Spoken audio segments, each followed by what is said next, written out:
This is cool. Friday the 13th gameplay from IGN. They did a mission. They did the first mission here. Or first mission, they played a playthrough of one round. So, what is this game again? We talked about the Kickstarter about a year and a half ago. Or a little over a year ago. This is an asymmetrical multiplayer game. What that means is that not all players are on the same side or doing the same task. In this case, it takes place in 1984, around the sort of the height of the franchise. That's around Friday 13th part 3 or so. So one human player plays as Jason. There's 7 counselors. The counselors all have different abilities and powers. Some fight better, some have more stamina, some run faster, some have more technical prowess in terms of accomplishing some tasks there. The goal of the game is to simply survive the night, or escape. So, how do you escape in the game? Well, there's a few different things you can do. I'm trying to bring up the little objective screen about what that is. There's 2 different cars, I believe. There's a 4-passenger car and 2-passenger car that's available that you can try to repair. There's a boat, or you can call the police and try to go to where the police are after they arrive and escape through there. The issue, though, or what the crux of this game, though, is that you have to work together with the other 7 teenagers, counselors. I think they're counselors, but I'm not positive. They're not counselors. They're just out for a vacation. Vacationers. We'll just call them teens. Here we go. So, for example, to escape with the authorities, you have to repair the phone box if you find it. Call the police. You have to find the phone. And then see where the police arrive, which I think is random, and then escape with the cops. And then do all that without Jason killing you. Escaping in the cars, you have to find the battery, bring the battery to the car and put it in. You have to find the gas, bring it to the car and put the gas in. Find the keys, turn the car on, and then get people in the car to escape and drive the car out from the area of Crystal Lake. You can find Tommy Jarvis, who was the main protagonist in the Jarvis trilogy of Friday the 13th 4 final chapter, which to me is the best one. 5 and then 6, when Jason gets turned by Tommy Jarvis into the unkillable zombie.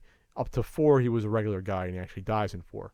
4 to me is a classic slasher sort of Jason movie. It's the epitome of the franchise, and hell, if they ended it there, which they originally were going to, I would have been satisfied with that.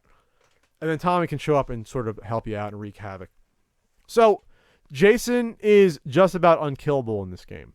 So, you can hit him to distract him and sort of stun him, but one-on-one, he can take you out. Now, Jason can kill you either by just hacking away at you with weapons, or he can do like the sort of the fatality kills, which were featured in a past video. By the way, this game was pushed back. It was originally supposed to be out by now, but they pushed it back. But they are adding a single-player campaign, which originally did not meet the Kickstarter goal. So good on the developers for doing that. So you can hide in the game. It's about stealth. It's about hiding more than attacking Jason. Really, attacking Jason's like a last resort.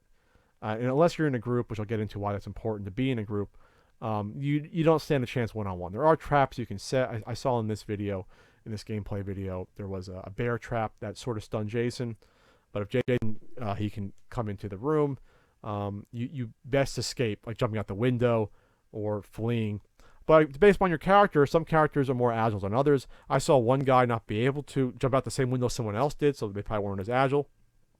I think there's like a technician sort of person in the game that can repair the box, but other players can't do stuff. So you really have to communicate. But what's cool about this game is that they're using like 1984 technology and building that around the modern technology of speaking through the game. So it's not like a traditional game, like a first-person shooter, like Call of Duty. You're playing that, hey, you can talk on team chat and everyone can hear you. In this game, they're building it in so that your friends, the other teenagers, could only hear you if they were in close proximity to you. And by that account, if Jason is close by, he will hear that in his head as well. I guess the player speakers or headphones will be able to hear the players if they're close by, but only if they're close by. So that means that you want to stick close to at least one other person to coordinate, but you also won't know what the other 5 players are doing or if they're even being killed. You'll have no idea what's happening. That's a cool horror element to the game that keeps it semi-realistic. Now, there are walkie-talkies, though, that multiple players can find, and then by that token, if you have the walkie-talkies, that other player will hear you no matter where they are on the map, but then also the local ones will hear you as well. Then Jason will hear you if they're close by. I love that aspect. That's such a smart decision. To me, it's a common sense one, but that's something that the developers could have missed out on. That let's bring the technology back to when the game takes place in '84. We don't have cell phones. We're not going to be texting each other. OMG, Jason is in the boathouse. No. We have a flashlight, which we'll get into too, and we have our wits about us, and that's it. Now, the flashlight you can turn off, and people were commenting on this gameplay video, why isn't he turning the flashlight off? Well, there's a fear factor that each player must deal with. If your fear level gets too high, it can affect your heads-up display, which can disorient you, and it can affect your gameplay. So it's the sort of you have to measure the pros and cons of keeping your flashlight on. The risk-reward portion of having the flashlight on, which helps you to see, but then Jason can see where you are, or turning it off, and then your fear level can go up. And according to what I was reading, if your fear level reaches a certain point, Jason can easily track you. It's like it becomes like I guess he has like a fear radar. He can zone in on you easier. I'm guessing on the map he'll show up. That's a smart element too. Jason can teleport in this game, which is an interesting choice. And I kind of like it overall because, after all, there's 7 people to go after. If you just got to run around and just chase one, you're never going to find them all. I'm guessing they're going to limit the recharge for the teleport. So what happens when there's a teleportation is it's a cool effect. It's actually really fucking scary. Is that when you teleport, when Jason teleports, it's like a VHS effect on the screen. It's like you see like the screen change and get staticky. And also the music pumps up. The creepy Jason music pumps up when Jason's close too, which is fucking creepy. And I love it. It gives you somewhat of a warning as well. So from the gameplay, like when Jason's attacking 2 players, he grabs one, and there is a button to get away. But yes, if there's another player around, you can smack Jason. That helps out a lot. So again, it really pays to work in, it looks like, at least pairs. But hey, if you want to be an asshole and work by yourself and not work with a group and just survive on your own, you can play however you want as well. In the game, there were weapons that broke. Looks like the bat broke. There was an axe. There was someone had. I think Jarvis had a shotgun when he showed up. But yeah, you don't want to stay and fight with Jason. You want to run. You want to run far away. And I think there's different Jason models in the game too you can use. So like the one in this video is like the zombie unkillable Jason. But then there's also like the one I think available from like Friday 13th Part 2, Sackhead Jason. So that's a cool idea as well, because then that gives the option of the person playing Jason a chance to do that. But I think I prefer rather playing as a counselor and trying to stay away.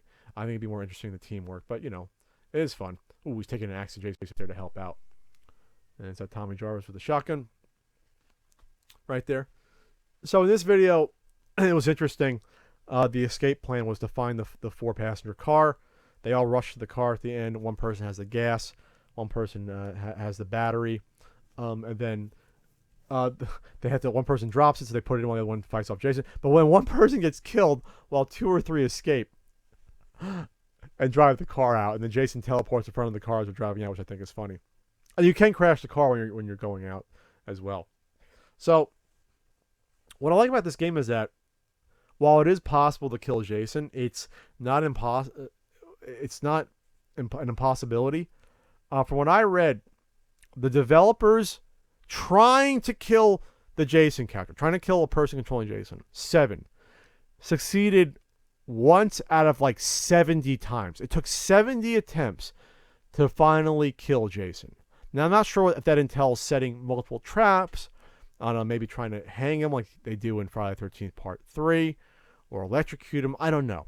But that, to me, that's what I want to see. I don't want a game where it's a horror game, but then all these 7 people can just gang up on Jason and kill him in the first 2 minutes. That's not fun then. That's not fun at all. So again, it took 70 attempts for the developers, who are experts at the game and know the game inside and out, to kill Jason. I love that aspect. Love it a lot. I think the maps are randomized in terms of locations. At the very least, if items, if not, if like where all the cabs and everything are, that's great replayability. I'm interested in seeing what the single player mode is going to be like. The campaign, probably an extra. I think the real bread and butter of this game is going to be the multiplayer. Absolutely, think that's what it is. There.